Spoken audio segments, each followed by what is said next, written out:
Assalamu alaikum. Dear students, I hope that you are all fine. In this video lecture, we will discuss the important phylum of animal kingdom, that is the phylum Echinodermata.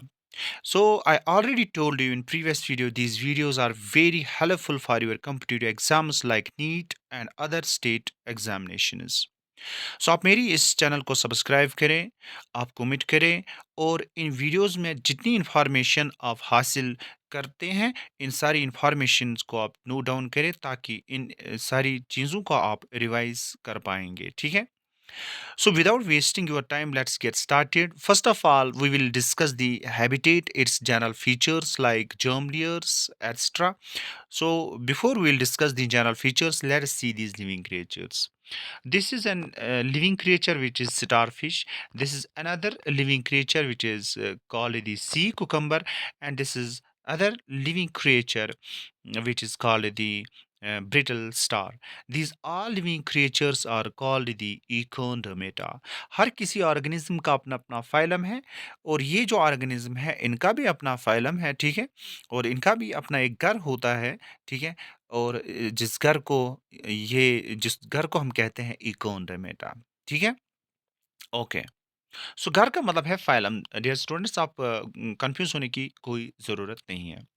So, dear students, without wasting your time, let's get started. Let's shift your focus to the general features of that very phylum.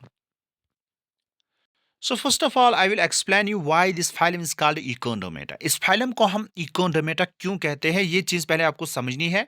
यहाँ पे econ का क्या मतलब है, ये दो term से बना है Echinodermata, ठीक है, इसमें दो वर्ड्स है, एक है econ, ठीक है, econ का मतलब है सुपाइनी, ठीक है, कांटे जैसे, एंड डर्मा जैसे डर्मेटोलॉजिस्ट, डॉक्टर्स जो स्पेशलाइज होते हैं किसमें, स्किन की स्टडी जो करते हैं, जो स्किन में स्पेशल होते हैं, इनको हम कहते हैं डर्मेटोलॉजिस्ट। सो डर्मेटा मीन्स स्किन, जिनका स्किन सुपाइनी होता है इसको हम कहते हैं इकोडर्मेटा। ये आप याद रखना। उसके बाद अगर हम इनका हैबिट और हैबिटेट देखेंगे, दे आर मैरीन।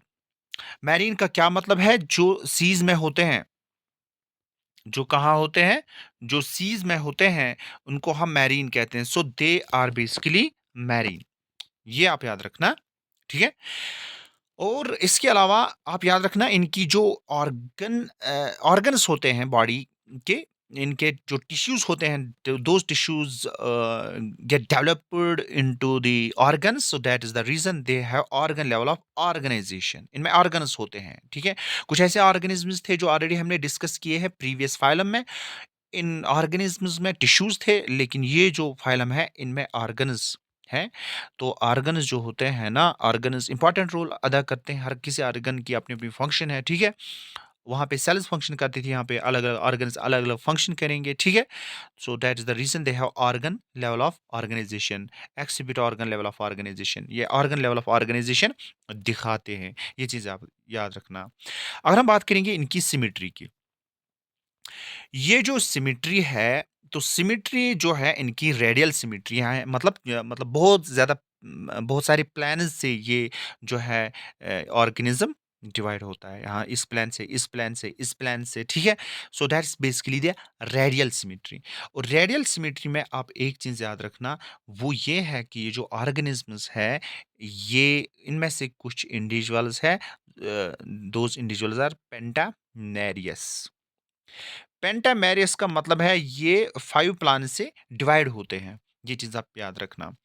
इनका जो लार्वे होते हैं ना, वो बाइलेटरल सिमिट्री दिखाते हैं। इनका जो लार्वा होता है, those larva show exhibits bilateral symmetry. बाकी जो होते हैं एडल्ट्स, वो रेडियल सिमिट्री दिखाते हैं, और कुछ इंडिविजुअल्स पेंटामेरियस होते हैं जो 5 प्लान से डिवाइड होते हैं।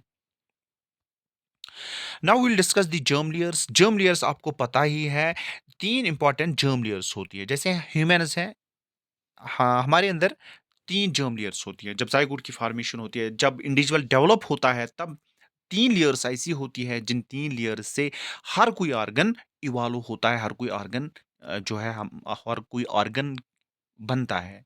ऑर्गन की फॉर्मेशन इन 3 लेयर से होती है, ठीक है? इन 3 लेयर्स का नाम आपको याद रखना है। एक है एक्टोडर्म, ठीक है? एक है एक्टोडर्म, दूसरी लेयर है that's the endoderm and the fourth layer is mesoderm. ये 3 लेयर्स होती है जब ज़ायगोट की फॉर्मेशन होती है, जब ज़ायगोट डेवलप होता है, ठीक है? जब 3 लेयर्स प्रेज़ेंट होंगी तो उस टाइम जो है हम उस ऑर्गेनिज़्म को कहते हैं ट्रोप्लोब्लास्ट, ठीक है? इन लेयर्स को हम कहते हैं जर्म लेयर्स। जब 3 लेयर्स प्रेज़ेंट होंगी ऑर्गेनिज़्म में then that organism is called a triploblastic. अगर 2 लेयर्स प्रेज़ेंट होंगी that's called the diploblastic. Diplo का मतलब है 2, ठीक है? लेकिन ये जो ऑर्गेनिज़म्स है ये ट्रिप्लोब्लास्टिक है। इसका मतलब ये है कि इनमें 3 लेयर्स प्रेज़ेंट है। Germ layers 3 germ layers present है जिन जर्म लेयर से हर कोई ऑर्गन बनता है, ठीक है? एक है ectoderm, endoderm and mesoderm. That is the reason they are called the triploblastic. ठीक है? ये आप याद रखना। इसके बाद अगर हम देखेंगे इनका डाइजेस्टिव सिस्टम जो है दैट्स कंप्लीट। ये आप याद रखना। कंप्लीट डाइजेस्टिव सिस्टम इनमें एलिमेंट्री कैनल फुल्ली डेवलप्ड होती है, ठीक है? That is the reason they have complete digestive system, ठीक है? माउथ जो होता है इनका वेंट्रल साइड से होता है, ठीक है? ये सारे पॉइंट एनसीईआरटी बेस्ड है because NCERTs are considered as the core of every examination. आपको एनसीईआरटी के बाहर नहीं जाना है, इसलिए मैं एनसीईआरटी के बाहर कुछ भी नहीं पढ़ाता हूँ, ठीक है? ये आप याद रखना, ये सारे पॉइंट जो है एनसीईआरटी पे हैं, इन्हीं एनसीईआरटी के पॉइंट्स को मैं एक्सप्लेन कर रहा हूँ अपने वीडियोज़ लेक्चर में, ठीक है? सो डियर स्टूडेंट्स, इनका जो माउथ होता है वो वेंट्रल साइड से होता है और इनकी जो एंस होती है वो डॉर्सल साइड से होती है। ये आप याद रखना है। वेंट्रल साइड का मतलब है नीचे वाला साइड, मतलब अगर फॉर एग्जांपल ये कोई ऑर्गेनिज्म है, ठीक है, ये ऑर्गेनिज्म है, इसका जो वेंट्रल साइड है वो नीचे है, ये इसका वेंट्रल साइड है और ऊपर वाला साइड जो है that is the dorsal side. ये वाला साइड डॉर्सल साइड है, ये वाला साइड वेंट्रल साइड है और वेंट्रल साइड की तरफ इनका माउथ होता है, ठीक है? उसके बाद अगर हम देखेंगे इनके कुछ यूनिक फीचर्स, जैसे फॉर एग्जांपल इनमें वाटर वेस्कुलर सिस्टम प्रेजेंट होता है, ये यूनिक फीचर है इसका, ठीक है? वाटर वेस्कुलर सिस्टम जैसे पॉरिफेरा में था, पॉरिफेरा में कौन सा सिस्टम था? वाटर कैनल सिस्टम, लेकिन इनमें है water canal system, sorry water vascular system इनमें प्रेजेंट है। वाटर कैनल सिस्टम किन में था? वो पॉरिफेरा में था, लेकिन जो डर्मा है, इकोनडर्मेटा है, इनमें वाटर वेस्कुलर सिस्टम प्रेजेंट होता है। अब ये वाटर वेस्कुलर सिस्टम जो है ना, ये कैसे होता है? पहले आप याद रखिए, ये फॉर एग्जांपल अगर हम स्टारफिश बनाएँगे, क्योंकि स्टारफिश क्या है? इकोनडर्मेटा है, ठीक है? ये इसकी सेंट्रल डिस्क होती है, इसके साथ ही आर्म्स अटैच होती है, ठीक है? और इस पे छोटे-छोटे स्ट्रक्चर्स प्रेज़ेंट होते हैं। क्या होते हैं? छोटे-छोटे स्ट्रक्चर्स प्रेज़ेंट होते हैं। ये आप याद रखना। इन छोटे-छोटे स्ट्रक्चर्स को हम ट्यूब फीट कहते हैं। वेट, मैं इस वाटर वेस्कुलर सिस्टम का डायग्राम अच्छे से ड्रा करूँगा। वेट अ मिनट, देखिए। इनका वाटर वेस्कुलर सिस्टम ऐसे होता है। एक सेंट्रल रिंग होती है, इसके साथ रेडियल कैनल्स अटैच होती है ऐसे,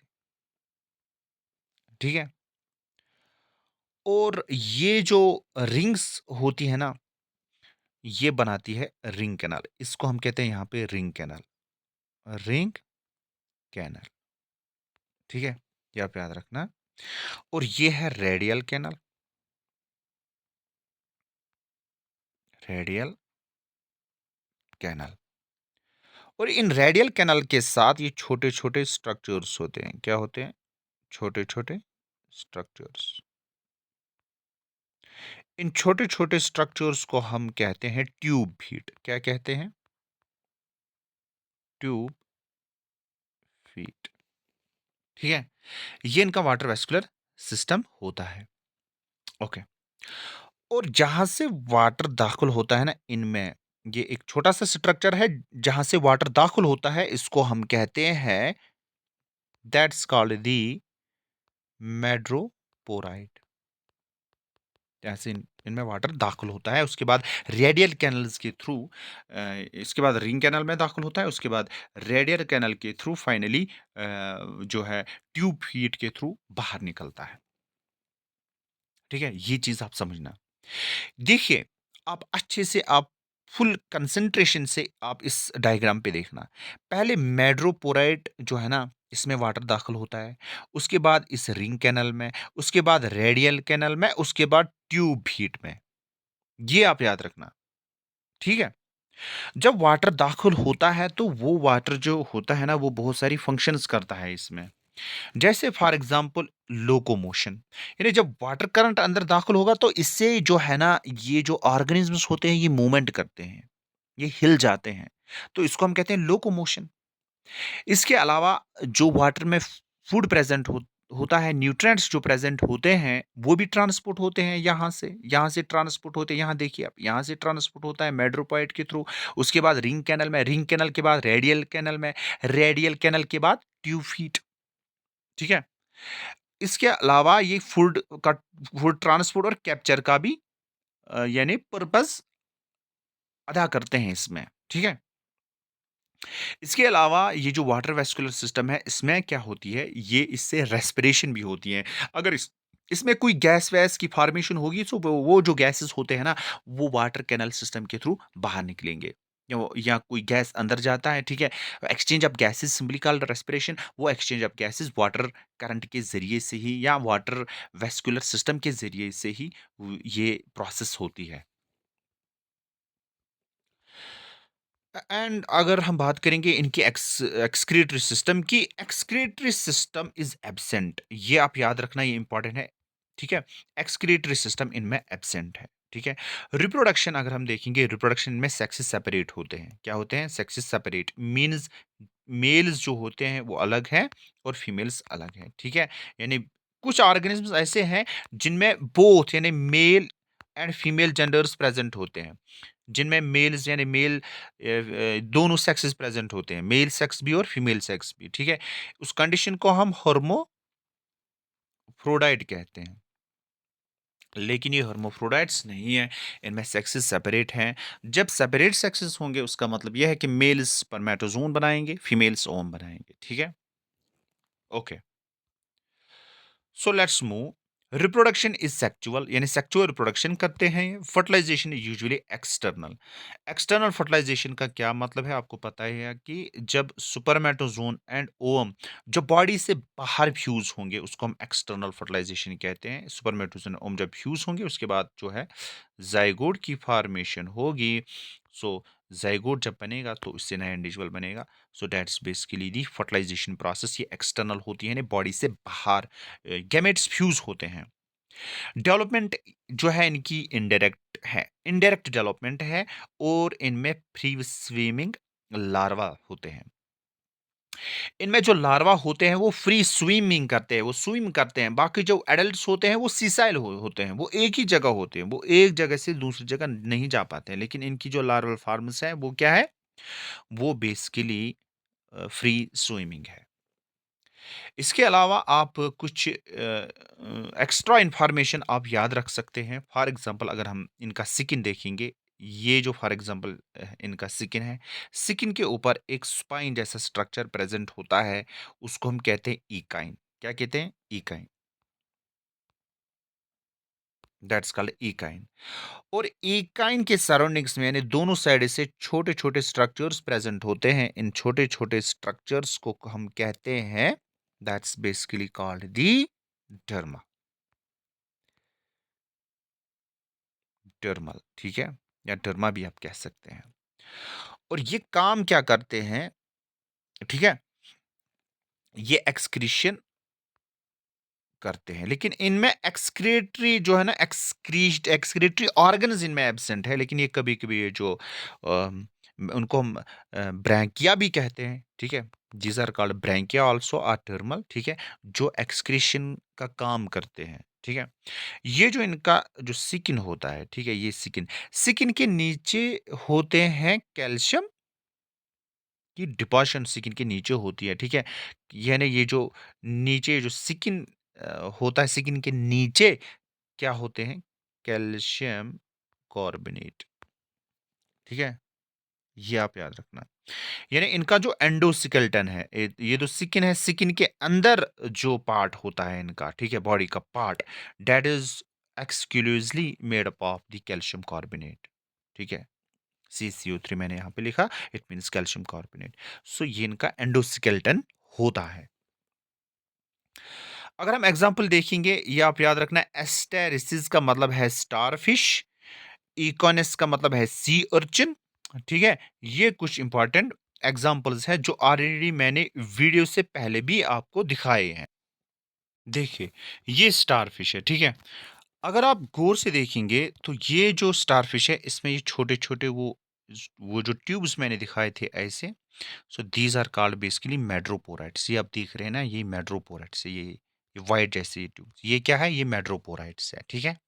ये चीज आप याद रखना। और इनका जो है सेकंड दैट इज सुपाइनी, कुछ और फीचर्स है, ठीक है, वो भी हम देखेंगे यहाँ पे।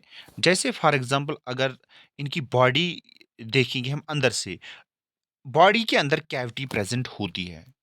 बॉडी के अंदर क्या प्रेजेंट होती है, कैविटी।